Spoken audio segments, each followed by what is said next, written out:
take the Lulu away from Last Boy, which has shown a really great performance on the championship so far.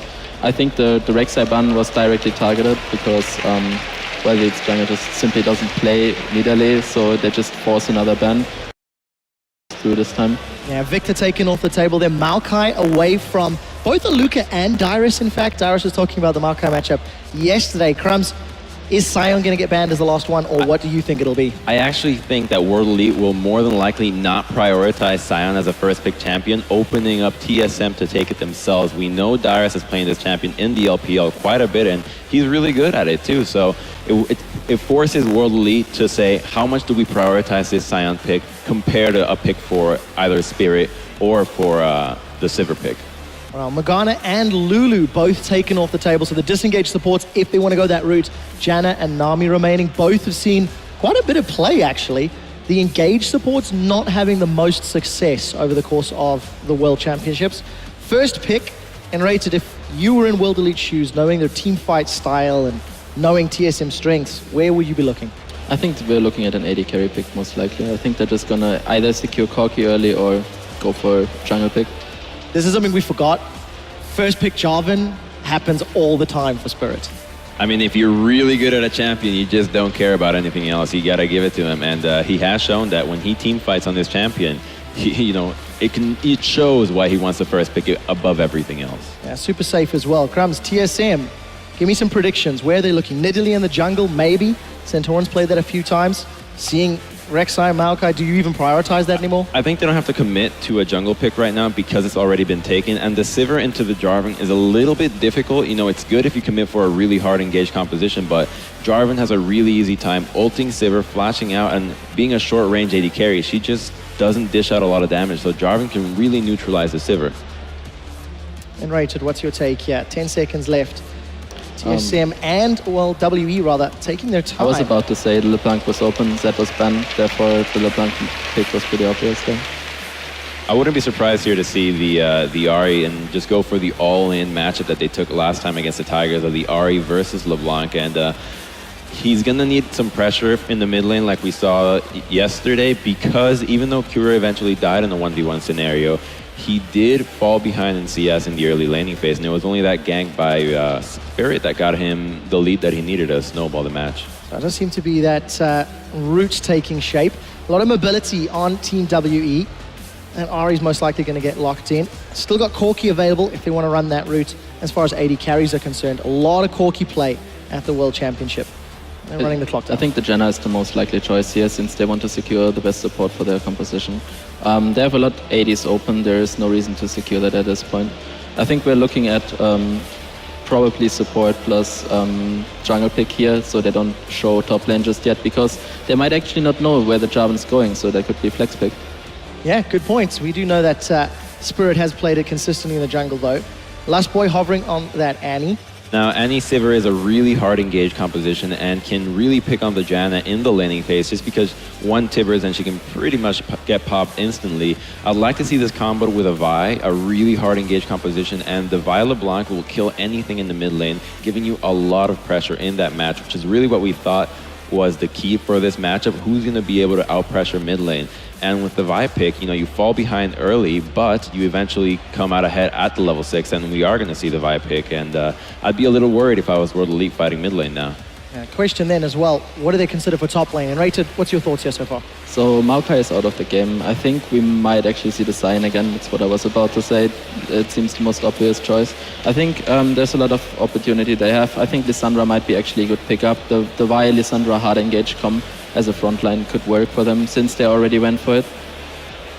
That's not going to be yeah, that's a troll for the time being. So team composition rounded out here for Team WE. Very safe AD carry with Ezreal there for Mystic. Sion top, Jarvan, a little bit of everything. They've got some team fight, they've got engage, disengage in some ways. It's the exact same style that we saw them play against the GE Tigers. So if it's not broke, don't fix it, and they're going with that. And I agree with Unrated here. The Lissandra pick really able to lock down the 2-threat composition from World Elite, which is something that's really important to note, that with all the lockdown that TSM has, even more lockdown will mitigate all the damage from World Elite, essentially. And unless you see a early QSS and Crucible from the Janna, they're going to have a really hard time dishing out enough damage to kill TSM. Well, on the side of Team WE, this was the exact team composition that they beat GE Tigers that first time yesterday in the series in the best of 3. Rumble was banned out consistently against Team Solomid throughout the playoffs. It's not Lissandra, but it is Rumble. There's a lot of damage from TSM. They want to go in and they want to go hard. Especially since they have so much engaged. Rumble is a really decent follow-up. I think they just wanted to have a safe champ for Dyrus in this first match, to have a lot of confidence going into the match. So I think Dyrus was just falling back to his safe pick Rumble. Since it was banned so much, I think he feels really confident playing this champ. So therefore we will see him playing it with a really good hard engage comp. These are some really different drafts, and it only tells you that it's going to be an incredibly action-packed game just because of how much damage they dish out, to be honest. Yeah, and the players have chosen their champions. We'll be back and on the Rift with the first game of our grand final between WE and TSM right after this.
Welcome back to the Intel Extreme Masters World Championship. We're about to get into game number 1 of the big final here between Team WE and Team Solomid. My name, of course, is Joe Miller, joined today by Monte Cristo and Officio. Guys, let's go straight into team comps here before we join the game. What are we thinking?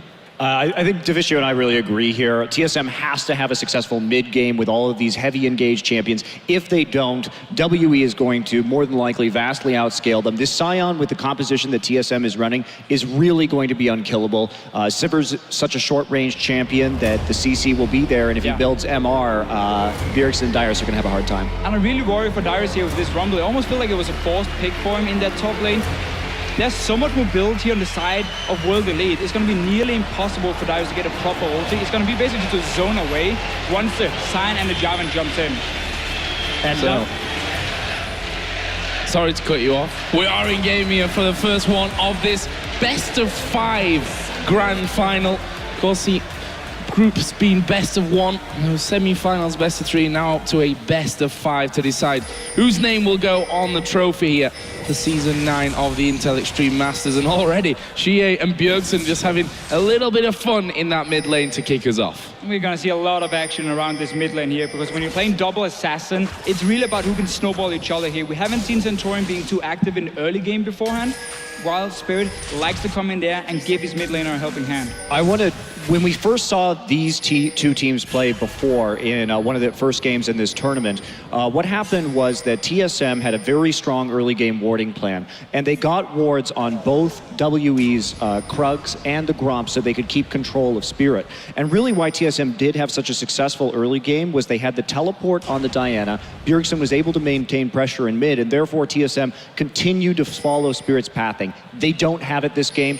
We did see WE defensively play against that to prevent the invade. Yeah, I think I will try to predict at least around this bottom lane is because you're playing Sivir Annie, you can push in the lane early. Ezreal doesn't really have much pressure in the early game. That opens up for Lost Boy to roam to the mid lane. So if we're going to see a pink ward in the river from Team Solomid, then we can roam with the Annie, and that can really snowball that lane. If he goes in, lands a stun onto Xie, and we see a kill from Bjergsen, then suddenly that lane is open again for Team Solomid, and they can start invading into the jungle of World Elite and place these deep wards to try and spot out Spirit, which is gonna be the game plan. You gotta be able to track this Jarvan here. Don't worry, Joe, this is all planned for Sion. I knew you were going to call me out on that as soon as I saw him in there. I just saw the message and I wasn't really thinking about it. That's why I was so surprised the other day. But Luca, of course, going to do his standard start by now here on Sion. We've seen him do that every single game that he's picked that one. And to be honest, his Sion play has been really, really good, become an unstoppable tank force in that late game. Yeah, it's one of the few champions we've really seen Luca deliver on. His engages, he's hit them when it mattered. They haven't always been flawless. It has been a bit hair-raising at times, I will say. And look at this Spirit already with the early crab grab right there to check in and see if he can find Santorin looking for a gank, or at least see if Sion can push up in this matchup. And, you know, for me, this matchup is very interesting. It's the same matchup that Xia played into Kuro in our last semi-final. And we saw him do very well there, but skilled matchup overall. Yeah, this matchup is so much about predicting where LeBlanc is going to jump with her distortion and then land a charm onto her. Because if you do that, you're going to win the trade from Ari's side. But it is the LeBlanc who has the mobility advantage, 1 to 5 at least, and that's why Bjergsen can decide the trades at least, or if you just want to sit and farm and wait for level 6, that's his decision to make. I still want to look at these two junglers because Spirit has been a lot more active in terms of early ganking. We've seen him gank a lot for Luca in the top lane because Xia has been able to kind of hold his own in the mid lane nearly every single game, even beating all the mid laners. Santorin with an early ward like we often see from him. Not been looking for a gank just yet on this Vi here though. Yeah, you were talking about Spirit, and I think his style different there to Santorin, who we saw, I think yesterday was a prime example of it. We only really saw him come into it when he was a counter gank in the top lane to help Dyrus get first blood. Granted, it wasn't the most proactive of starts, but when he did finally turn up, they were able to get themselves a kill. And expect pretty much similar style from him today, especially playing that Vi to get up to level 6 in the early stages. Bottom lane is actually being pushed up fairly heavy here by Team WE.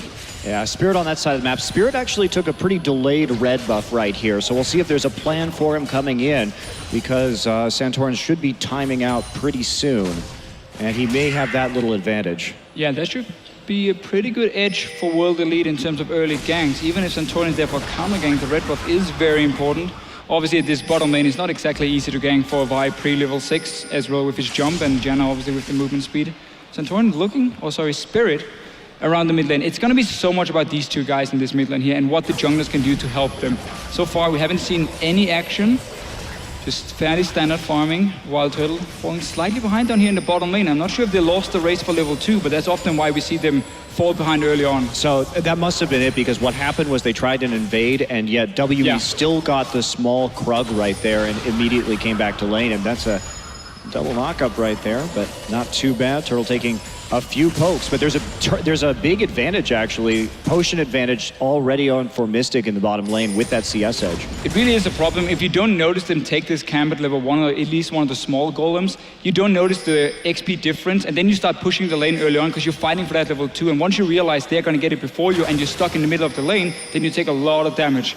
Both junglers though, once again, around this mid lane, Spirit still with that delayed red buff. He's waiting for Bjergsen to use his distortion offensively, and then he can go in and force a flash. Yeah, they were pinging onto him there. I think they'd already realized that Spirit had kind of looped around and gone back in, even when Santorin had backed away. But now coming in again, trying to get in position for a counter gang, which is what we've seen from Santorin in almost every early game. You see how active WE is on the map, though, because when they had their duo lane, had this lane press forward, they sent both the AD and the support up into that mid lane just in case anything happens. So they definitely are trying to be the aggressor here and get some early kills onto the mid lane if they can, and they'll sacrifice, a little CS and a little pressure to do it.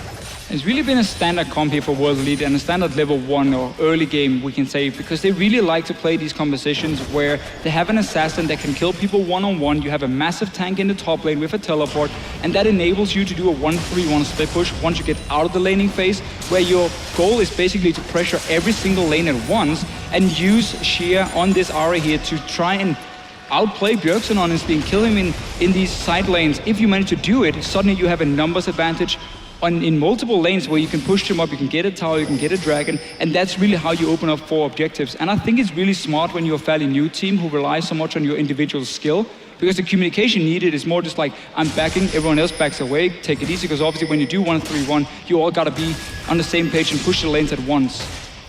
Yeah, we take a look at them taking the Scuttle Crab right there. One thing about WE that we thought may be a bit of an issue in this series is Spirit really likes to solo Dragon early, and he can be sneaky about it. And TSM has been pretty lackluster at early Dragon warding in general, so they may not even be able to see this coming. If Spirit decides to go for it, this time around he won't. However, Bjergsen will find that pink ward up in the top side and take it out. Torin is nearby as well with the level 6 in case Bjergsen gets jumped on. Won't happen. So now they see an opening. They just cleared the ward. When there's a pink ward in that small bush, then you never expect the enemy team to have a ward also in the bush here next to the mid lane, because that would be like double warding, not really needed. So in this case here, they at least have some information from Team Solomid's side.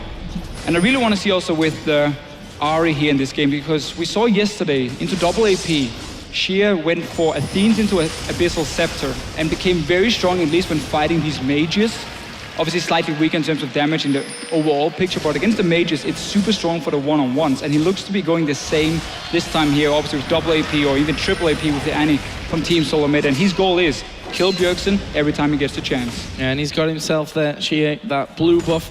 We also saw Santorin picking up the red buff on his side. Previously, Dyrus using his equalizer actually to just clear out that wave so that he could return home. Pick himself up the Haunting Guys pretty much straight out there. And he's keeping up decently at this point. And also, just as UJ and Lost Boy here are going to meet, don't think there's too much action really to be had there. But we also saw Ahri starting to roam down. Pink ward in position. Could this be the Dragon attempt for WE? Well, they may try and pick up something right here. They're harassing the blue buff at the moment. They want to take this away from Bjergsen, deny him that little bit of extra mana, and he is going to wrap around from the side. This is a dangerous position for WE. There's the TP coming in from both top laners, and both cancelled by everybody. Both cancel at the same time. Defensive ones coming in, not a whole lot they could do with them, and everyone back away, but they're still staying around the blue buff itself. They really want to deny it and give that edge to the Ahri in the lane matchup. Yeah, they're going to be hard pressed. There's the true shot. Takes it. He gets it. And that is okay. Let's talk about this now, because Mystic's build, if we take a look at it, he's going a very unusual path for a laning Ezreal, which is that Muramana first, or Manamune rather. And so this is very greedy, but he's winning this lane so hard that he does have some wiggle room. He's so far ahead in CS. Now he's got the blue buff to stack it up even faster, and that means he's going to hit a big power spike that WE needs sooner. And you can simply see how they planned this invade on the blue buff, also by getting that pickaxe. So you want as much damage, but no, bot lane. Yeah, UJ completely caught out there. They went for the Tibbers first. It was followed up then by Santorin with the Assault and Battery. They knew that pink ward was down by Dragon, and they've got the numbers advantage there. This is going to be possibly, I'm not 100% sure if I'm correct, it just feels like this is TSM's first time that they're actually getting a first Dragon in a game. And they really haven't excelled at this, but by choosing that bottom lane gank, they also turn things around for Wild Turtle. So very important, because he is going to get that first blood money after falling behind pretty far in this matchup. Only one summoner blown here from Lost Boys, so once Santorin gets ulti again, he can look for another gank at this. There's not a whole lot you can do in that bottom lane. When a Sivir pops her ulti and a Vi jumps towards you, you will end up dead. And that's exactly what happened for Team, for Will Elite here. Yeah, very difficult to escape, especially when pushed so far. Bjergsen going at it. Oh, here comes Spirit though. This could be dangerous for Bjergsen. Can they get on top of him? There's a cataclysm. Bjergsen super low, and they'll finish him up. Shie picking that one up. Bjergsen should not take this trade here. He knows his own jungler has just blown his ulti, which is so important in these fights around the mid lane. And also Santorin wasn't even near. He was doing the Wolves camp at first, and then Bjergsen jumps in for no reason, gets caught out, and this is so important here. Early kill onto the Ahri, mid lane tower going down as well. This is exactly what World Elite wanted. This is absolutely huge for them. Again, they do have that scaling edge, so getting the early towers is just going to accelerate their growth into the late game. And this is also going to make it so hard for Santorin to look for the next gank, because once you kill that mid tower, you really open up the enemy jungle. You now have multiple ways of getting into the jungle and also get out in case you do get in a bad situation. Look now for Spirit and Sheer to really move in there, place a few D-wards, spot when Santorin is doing some camps, and then suddenly he won't be able to get a gank like we saw before. Oh, Dyrus here might be in a little bit of trouble. I think he should be able to walk away from this one, even as a flash if needed. Spirit walking up there, no Cataclysm available, but he's going to be forced to use it. I didn't think it would go that far, but it certainly did. And Dyrus now turning things around, and that is a lot of damage onto Spirit. Yeah, still Summoner blown. However, for Dyrus and the ultimate down as well, so he won't be so much of a threat. This is a sneaky little gank coming in. Nice trap. Oh, Lustboy from the side. That's a good Howling Gale. While Turtle not able to get in. Santorin a little bit too far away. However, Flash was used there by UJ. Yeah, but even so, he didn't use it in the last fight when he was locked down, so he actually had a method of escape this time. But that will set him up for another gank from Santorin if they really, really want to press this one down. They still are behind in terms of CS. And a little bit of damage control here from Mystic, going for that Sheen as his next item instead of completing. So that tier going to take a little bit longer to get fully stacked. I like the way he's building though, the way he's trying to react to what's going on in the game. When World Elite wants to make a play, then he goes back and looks at the amount of gold and says, okay, how can I do the most damage at this point? Okay, I need this pickaxe, even though I can't complete the mana immune just yet. And then I can start, joining in for a potential fight around the enemy blue buff. Then he goes back next time and says, okay, we just died in the lane. What do I need for maximum damage? I need that Sheen already. So I like the way he's trying to adapt to it, and he's been doing a very good job. He got that level advantage from level 2, where he got the push first, and that really set TSM behind in this lane. So right there, we did see Santorin come back in for the lane gank. They want to get Janna again if they can, but we did see the recall and then the Krugs kill from Mystic instead. So WE, now with a little fear in them, they are playing further back, opening up some of the CSing opportunities. But here we go up in the top side. Oh, Dyrus going to be caught in Cataclysm, and that last time they came around, they didn't have that flash, or Dyrus was forced to use a flash. There's a True Shot barrage coming through. And that bottom lane, Mystic got incredibly low. I liked how they funneled that kill there as well in that top side onto Xia. Yeah, again, it's about this mid lane here, and that's why World Elite can take this trade. Top lane tower will take a lot of damage as well, but simply what Team Solomid is trying to do here is using Sivir, who's extremely strong at fast pushing, to get an early tower, and now you can swap her around. You can swap it to the top lane, start fast pushing that one while the dragon is not alive anyway, and that's how you can try and create a global goal advantage, because Ezreal is not able to hold his own in a one-on-one, at least not stop the waves from just pushing in over and over.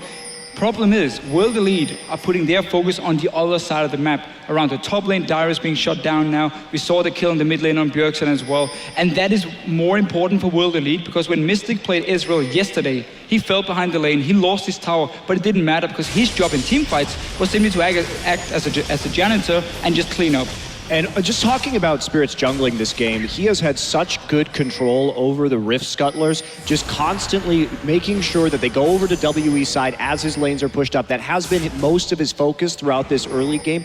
Much more about that vision, also repeatedly smiting the Raptor buff. We've seen him constantly clearing wards with that ability, and they may try and contest this blue as it's up right now. A lot of people that will be seen by TSM's ward in the river. We do see Wild Turtle in the top lane here, one-on-one against the Lucas. So he is swapping from the bottom lane. That's why they put all the pressure on that tower. We'll try and trade potentially this one for the next dragon. Obviously no teleport on your AD carry. But this should also mean a blue buff will go to World Elite when there's this teleport threat. Yeah, look at that wave control too, shoving all the way up, making sure it's as safe as possible before they go after it. And Lustboy coming up, a little scrapping up in the top lane between Turtle and Aluka. Wow, spell shield used there.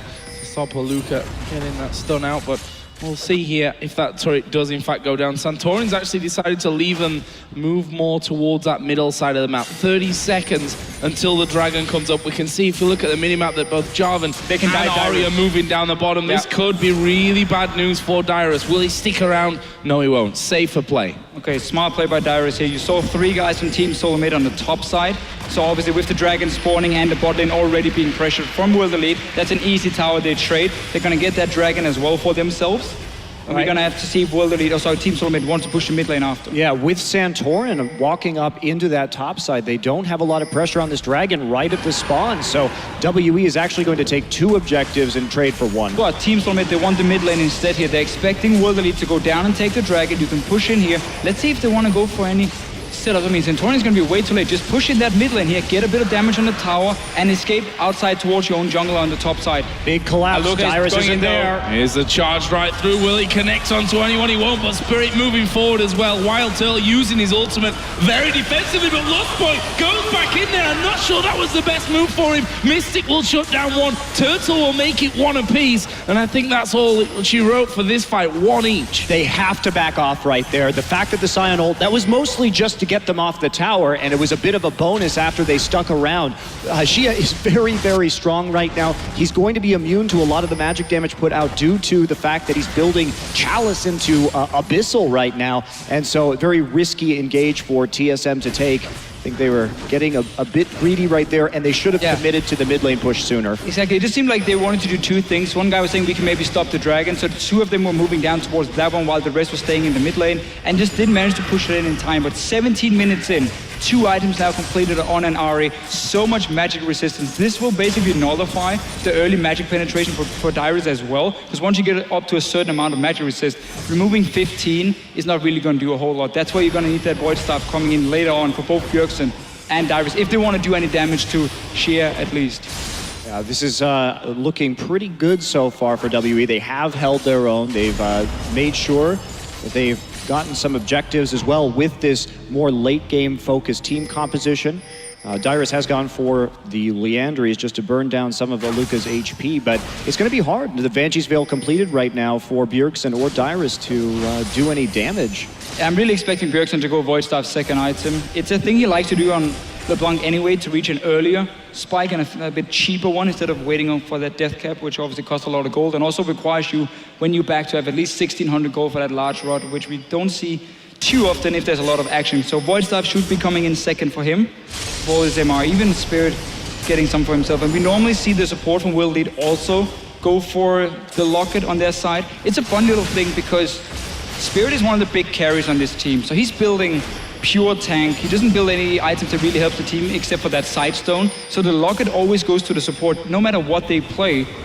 And that's just a cool little thing to see how Spirit wants to be as strong as possible, because obviously the Locket itself is not that gold efficient just for him. Oh, Spirit gonna dive in here. Lost Boy in the middle. Xia comes around the side to throw timbers on him. Equalizer will come down as well. Santorin should be able to finish off Spirit. He'll be close, but he does get the kill. He'll pay the price in the end now, and that's a double kill for Xia. He's already going great for him. He's now 4-0-1, and TSM losing another 2 for 1.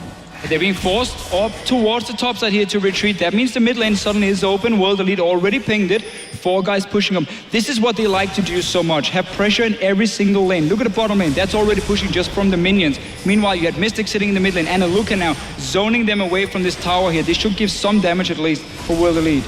Bjergsen does nothing to Aluka there. We've just seen him throwing a few spells his way. It really doesn't do all that much damage. And now with another wave coming in, what are they going to go for? Xia just trying to get his orbs across them.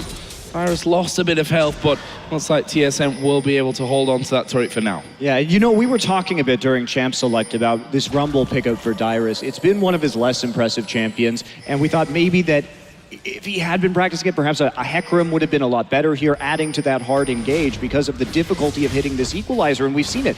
And there's not really anything he can do about it either. It's just purely the mobility of the composition makes it very, very, very hard to land. And so, see as they go ahead and take a pink ward right there, WE starting to look for picks and advance that ward line, and we see Aluka going in to a wall, Wow. Yeah. All planned. It was just you know, a dummy to face Dyrus back there. I think that's what they were going for. They're going to steal away this blue buff either way. And again, Bjergsen struggling to keep control of that. And that's bad news in the long run. It's such a nice play from World Elite and them knowing, okay, we won the mid lane, we were also winning the bottom lane, at least in the early game, so that allows us to move into the jungle of Team Solomid and ward up around this blue buff. They tried to contest for the first one, had to just back away though, but the last 2 has gone over to World Elite, so they denied from Bjergsen here. His impact on this game has really been nullified by the way World Elite has played and by him taking that fairly bad trade in the early game where his jungler wasn't there to try and help him.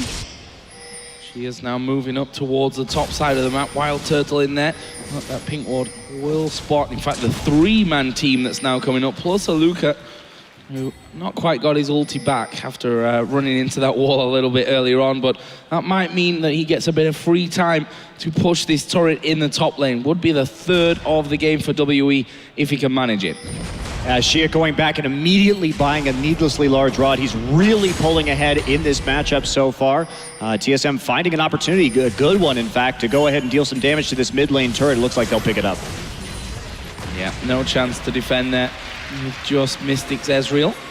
And that's 30 seconds for Dragon once again, and we can see it's TSM now with Bjergsen having a Void Staff, moving in to get those wards down. And this is the critical timing for TSM. They have to start making more plays in the game. The gold lead is still relatively even, but they are arriving at a little bit of a power spike right now, and if it goes much later and that Sion gets tankier, it's going to be very difficult for them. I would love to see them place a pink ward around this dragon and just have Bjergsen sit in that bush here. See if anyone from World Elite comes in to face check. If it's not a Luca, he can chunk them down so they have to retreat. Let's see though. Ari is going for Dyrus. Missed the charm, so no kill on there. Dyrus does make it out, but he has been chunked already. He has teleport though. This is big for the fight. No ulti from the Ari is very, very important here in this mid game. You can see how Bjergsen, he's waiting to get the rest. They're going in. Oh, they're going to get Mystic down instantly there. Lost Boy Flash Timbers. They're now going to aim for Spirit, who manages to get the flag and drag away. Well, they're going to keep chasing. Bjergsen will leap in from the side, and that will be another couple of kills. Meanwhile, Luca did ulti charge towards them, but he's going to be kept completely off to the side. Chia might be able to do some damage, but he won't save his teammate, and that is 3 kills for nothing there for TSM. Absolutely love the setup here. They knew first of all that Ari had no ulti, and also you have this mid-game LeBlanc who just finished her Void Staff. Wait in a bush around this dragon. Someone is going to come in and try and face check you, and that's where you can jump in. Lost by with the engage, and also Mystic. What was he doing there? He's not the guy to run in first. Either you check with your Q or you don't even get near it. Not to mention the misplay by Aluka after going ahead and ulting in. A little bit unnecessary. And for me, you know, right there, better just to see if you can get some wards on your flank and push up to this already damaged tier 2. It's okay to let TSM have that dragon at this timing because you don't want to fight in their power spike. Shia coming around on Santor and starting to box him in. Well, UJ trying to close him down here. She is going to go dashing over the wall, lands the charm. This is going to be a kill for World Elite, and it is Shia that makes it 5-0-1 now. And he's just raking in the money. 9,200 gold overall, way more than everyone else in the game, and he's sat on 1,200 to spend again. He's very rich for sure. Really been about this mid lane pressure coming from World Elite. They're pinging this mid tower. The wave is being pushed up now, so Team Solomid had loads of time to get in position. Bjergsen needs to be careful though. He's staying on his top side all alone, so it opens up for World Elite to just go in and poke it a few times. You gotta Trinity Force in your Ezreal, just get it down. Yeah, Lucas steps forward, don't even need to tank there. TSM just letting them have that. That's the 3rd turret for WE. TSM also sitting on 3, and if you look at the gold, there's really not much of a difference between a 150, 200 max. And that's really the big story of this game, right? WE being even in gold right now is a very good sign for them. They've actually managed to, I think, weather most of the storm right now. TSM needs to find some more picks. They've got to play that vision game. And right now, the warding is so deep for WE within their own jungle. They can read almost any movement. But we can see how Team Solomid are trying to do it. They have 4 sweepers and no sightstone on the jungler, so they have a very low amount of green wards they can place on the map at the time. Instead, they're trying to deny vision to really get this bush here where you can set up your LeBlanc, your Annie, and wait for World Elite to face check you. But I'm not sure they're going to make the same mistake again, because that was a big one they made earlier where Team Solomid got a few kills and a dragon. Well, they're not going to even be able to get close to taking out these wards, at least on the other side of the map right there. On the lower side, let's see what WE decides to do, taking some movement in to control this Baron area. And we've seen WE is actually very willing to just go ahead and poke into an early Baron, see if they can take it and back out.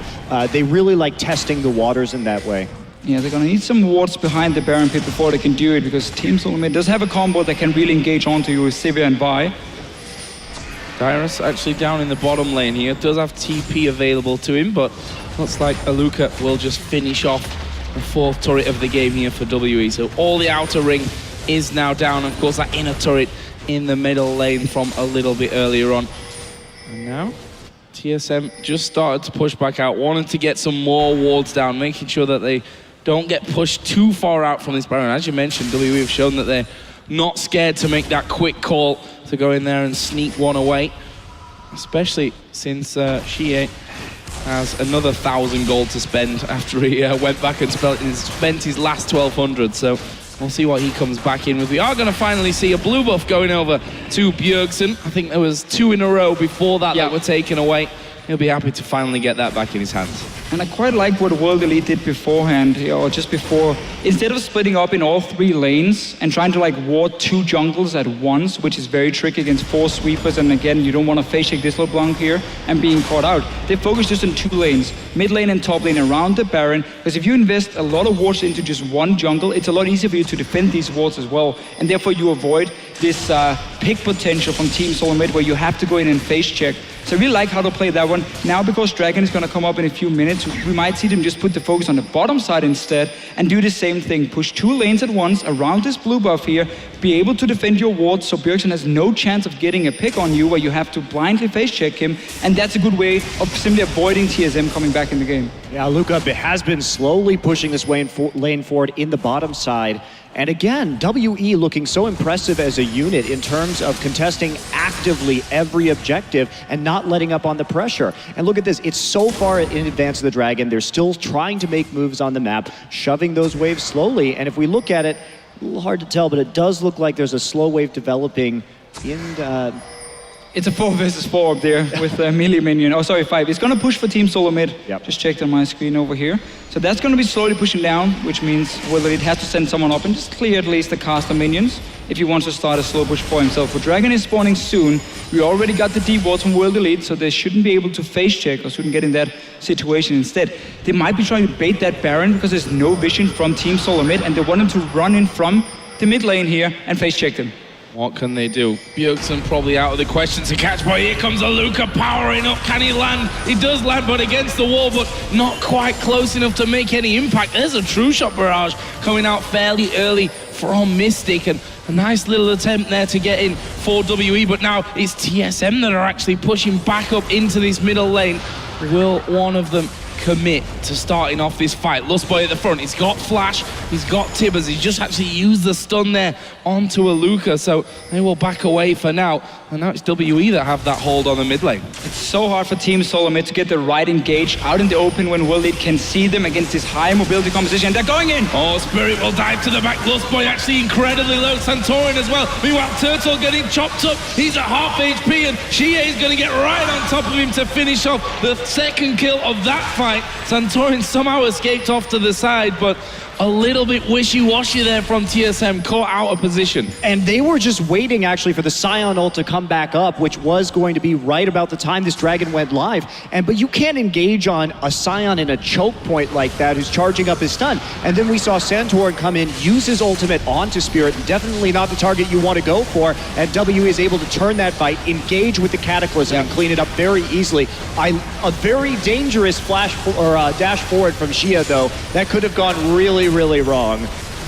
He likes to play these very aggressive team fights. We've seen it also, we saw it yesterday how he was diving in for the backline. It's one of the reasons he builds this very tanky Ari build as well. And he's obviously going to be able to go back and get a death cap now.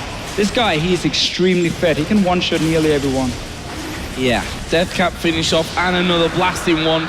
Meanwhile, TSM did pick up a Dragon, so consolation prize we can maybe call that for TSM. Well, they are 4,000 or 3,500 gold behind. WE starting to push out of base again. But again, this is the last fight here. It's all credit to World Elite and the deep wards they play so far in advance, because it means Team Solomid has to engage out in the open, and then again, it's so easy to see them, it's so easy to jump away if you're on Ari, if you're on Ezreal, and then suddenly Team Solomid needs to engage on the big front line, which obviously is never gonna work for you. So these deep wards here, and obviously also because Team Solomid is simply not able to clear them, there's only one upgraded sweeping lens on their side here, and obviously no sidestone from Santorin, so they simply don't have the same amount of wards to play with, and that costs them so much on the map. And what we've seen here that actually surprises me from watching WE play in the LPL is some of the players that have stayed on the roster, including Spirit and Yitza, because these guys didn't really have great synergy as a support and jungler in terms of getting these deep wards in. In fact, the warding, I think, has been exceptional the deeper we go into this tournament from WE and as they start to figure things out. And you have to wonder how much of that is actually Mystic compared to STYZ, where they're able to hold their own better in the laning phase, therefore get more pressure and free Yitza up, because we just haven't seen the same level of warding in the old version of WE at all. Wow, Spirit going full on here in towards Dyrus, but Dyrus will use a flash there. It was actually kept in quite timely. He decided to flash once that charm from Chie came his direction, and TSM here looking to set something up inside of their own jungle, but WE with that low jungler, gonna send him back home to heal up and scan out a little bit. But that's the funny thing, you can use all the scans in the world, but TSM just don't really have any wards that far out. No, it's gonna be tough here for Team Solomid, and also just forcing the flash on Dyrus is very important because he's the guy who can't really follow. When they dive the back line, he can only put down his ulti, and then Rumble is gonna like walk his way in to follow up a LeBlanc or a Vi who's obviously dashing forward. So having no flash as well simply means that Dyrus won't really have a whole lot he can do in the next few fights, and that just makes it even safer for the backline of World Elite, who's honestly not been challenged at all in the fights. They've always been able to pick out the targets they want, and all the damage has gone on Aluka, on Spirit, the two tanks. Spirit in prime position here. If only he had his Cataclysm available, but Aluka does have his ulti. They're going for Turtle. He'll go incredibly low. They're going to get him as well. Mystic will get that one. The second man falls, and now Dyrus will be the target. Aluka's up in the main base, but Dyrus does go down. That's a double for Mystic now. The rest of the team try and back away. Bjergsen will mop up a kill in favor of TSM, but they've got 3 men down, and they're going to lose the first in him. Centaur not even using the assault and battery over the course of that fight, and Turtle getting caught really far up in the front line. What I love, though, is Aluka playing very aggressively on that wave. He knows how tanky it is, and this is the problem with this WE comp in the late game. If the wave comes in, he can simply walk right past the turret, tank all that damage, and make sure the turret goes down. And you have to respect that Sion, because he can engage on you so fast between those turrets, and the cleanup just came in right afterwards. We have all these champions, Jarvan, Ahri, Ezreal, who can close the gap between themselves and that Sion nearly instantly. So there is a lot of threat coming in, and you have to play further back than usual and respect the Sion. Another 2,000 gold. I just want to point out for Chia to go back and spend. Every time I've pressed X here on my keyboard, it seems like he's up in, well, lots of gold territory. I see that by his item build. He is pretty scary at this point, with that Void Staff now added in. He's earned 14,000 gold. 3,000 more than Bjergsen on the side of Team Solomid in this game here. And honestly, Team Solomid, if they want to get a proper fight, they're going to need to have to find some way of flanking on World Elite here, where they can maybe catch out Mystic, or potentially even just lock down the Janna before she can use the Monsoon to start the fight itself. But in order for you to get these flanks, well, again, you need that vision control that World Elite is simply not giving to you. And that's why it's so impossible for Team Solomid to find that right team fight here. And we've talked about it so many times, and they just do the same again. Straight into the jungle, place a few wards. Suddenly there's very little room for Bjergsen to create a pick, or for Santorin to really get the right engage from the flank. Yeah, there's almost nothing they can do at this stage, honestly. It would take really a very bold face check from WE when they were separated in order to turn this game around. And then an immediate objective pickup from Team Solomid. They do have 3 dragons, so if they can drag it out a little bit through picks, maybe they can come back, but it's gonna be real hard. Yeah. But we can see the plan from Team Solomid coming into this game. They were expecting World Elite to split push every single lane at once, and then you have this hard engage from a Vi to single out a target and just get that kill to stop the 1-3-1 from happening. But because World Elite adapted, went for the 1-4 split instead and started really deep on just one side, well, we're gonna see a fight first, we can talk about it after. Tibbers is in there, Shia will be the focus from this one, and surely will go down. It is a shutdown here for Santorin, and WE trying to rally and back away from this one. There is Spirit diving in, Yuji is there as well, and they've already lost Mystic, so they've got no damage left in this fight. That's 4 men down. Yuji will back off, but a 4-for-1 for TSM. And suddenly they win the fight here. Shia was focused down, no defensive items from him. Santorin with the ulti and just Team Solomid blowing him up completely before the fight even started. And we've seen this before in team fights in this game, especially the one in the choke with Sign, where Shia was very boldly positioned right there. Spirit in the front line, but this flash forward is reacted to instantly by Santorin. Yeah. That's the assault and battery he wanted or should have gotten down earlier instead of the one onto Spirit. So good reaction, good change of team play from Santorin, realizing that Xie likes to go in very aggressively like that and punishing him for it. And that's the pick they need. They're going to get a dragon off of that as well. Well, mop up there in the end. Mystic unable to get out of that pressure. And Dragon did go the way of TSM there, I believe. Yep, they're up to 4 now. So did take that one out right on its spawn. And Baron's coming up in 10 seconds. TSM now finally managed to push out, get a couple of wards around that Baron area. Wow. But you see WE, they're playing super aggressive here. Luca gonna go charging in with his ultimate. Turtle is there. UJ will be backing him up. Here comes Xie as well. Can they actually lock anyone up? I think they just wanted that map control instantly in their favor on that top side. I love how aggressively WE plays with this Scion. It's so interesting to watch because they use these Scion ultimates just to get control over a zone on the map. It's a bonus, of course, if you can actually initiate that team fight. But time and time again, it's a very low cooldown ultimate, especially with this Frozen Heart completed. And they just bully people out of situations. They don't care if he takes damage. Let's see if they can pick him off, though. Oh, well, he is pretty tanky at this stage. His ulti back off cooldown, and he'll just dash on up the river. But he is at a 3rd HP, and TSM are going to look to capitalize this one by pushing mid. Now, they have to do something about the super minions coming into their base off that bottom inhibitor, though. They're trying to claw their way back in terms of map control and gold with this turret. They get it. But how much damage are their Nexus turrets going to take? Dyrus is going to be the one to go back, and not much at all. Oh, you should be able to defend some really good decisions here from Team Solomid. From that first team fight where Santorin saved the ulti, got the right target, and now also getting a mid tower here for themselves. So really clawing their way back in. As you mentioned earlier, Monty, they got the 4 dragons as well. So the 5th one will be super important. For now, it's about the Baron, though. World Elite are still heading gold. No defensive item yet on your Ahri or your Ezreal, so the 2 carries can get locked up by this Vi if they go too aggressive, or if Team Solomid gets the flank here. Oh, there is Tibbers coming in as well. Spirit actually just walking away from this one. Björnsson will dive into the middle, and again it's a messy one with Dyrus getting the first kill, putting him now onto a killing spree, and TSM are going to chase. Flashing from Lustboy, they pick off Mystic. UJ is extremely low. They've managed to slow GA as well. They should be able to pick him off with Björnsson diving in.